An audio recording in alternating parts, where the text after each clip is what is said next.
যার কেউ নাই তার কে থাকে? বলুন তো সবাই, যার কেউ নাই তার কে আছে? আল্লাহ আছে। এটাই হচ্ছে গড সেন্ট্রিক মাইন্ডসেট। আসুন আমরা সিরাতের ভেতরে ঢুকে যাই, যেহেতু আমরা বলেছি থ্রু দ্য লেন্স অফ সিরাতের পরতে পরতে, সুন্নার পরতে পরতে আমরা দেখব যে তিনি গড সেন্ট্রিক মাইন্ডসেটের অধিকারী ছিলেন কিনা। আল্লাহর হাবিব সাল্লাল্লাহু আলাইহি ওয়াসাল্লাম একবার একটা যুদ্ধ থেকে ফেরার পথে মরুভূমির মাঝখানে সেনাবাহিনীকে থামিয়ে বিশ্রামের ঘোষণা দিলেন যে তোমরা একটু বিশ্রাম নাও। তো উনি একটা গাছের নিচে বিশ্রামের জন্য গেলেন এবং সেখানে গাছের ডালে ওনার তলোয়ারটা ঝুলিয়ে রাখলেন, ঝুলিয়ে বিশ্রাম নিতে লাগলেন, ঘুমিয়ে পড়লেন। হঠাৎ এক বেদুইন এসে রাসূল সাল্লাল্লাহু আলাইহি ওয়াসাল্লামের এই কোষবদ্ধ তলোয়ারটা কোষমুক্ত করে এরকম হাতে নিল। রাসূল সাল্লাল্লাহু আলাইহি ওয়াসাল্লাম ঘুম থেকে জেগে উঠলেন।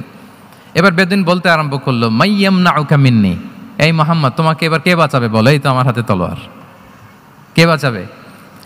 সাথে সাথেই আল্লাহর হাবিব সাল্লাল্লাহু আলাইহি ওয়াসাল্লাম উনি উত্তরে বললেন আল্লাহ। উত্তরে কি বললেন? কোনো চিন্তা ভাবনা নাই যে ওরে আঘাত করা যায় কিনা পাল্টা, বা কোনোভাবে ওর কনফিডেন্স ডাউন করা যায় কিনা, এদিক সেদিক কারো সাপোর্ট চাওয়া যায় কিনা, কোনো দিকে না তাকিয়ে কি বললেন? আওয়াজ করে বলুন সবাই, কি বললেন? আল্লাহ। তাহলে এই যে this is the powerful example of god centric mindset. সবসময় তিনি আল্লাহ কেন্দ্রিক ছিলেন। সবসময় কি ছিলেন? আল্লাহ কেন্দ্রিক ছিলেন।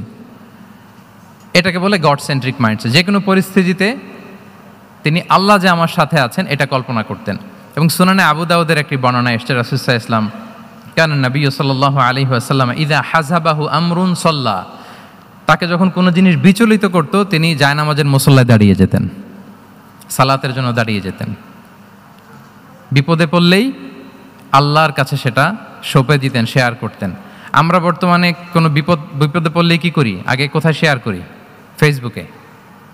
বলেন, আমার জীবনে কোনো দুর্ঘটনা কিছু হইলেই আমরা কোথায় শেয়ার করি? করেন আপনারা? ফেসবুকে শেয়ার করেন? আসলে করা উচিত কার সাথে? হ্যাঁ, আমার স্ত্রীর সাথে শেয়ার করার আগেও শেয়ার করব কার সাথে? আমার বন্ধুর সাথে শেয়ার করার আগেও শেয়ার করব কার সাথে? আল্লাহর সাথে।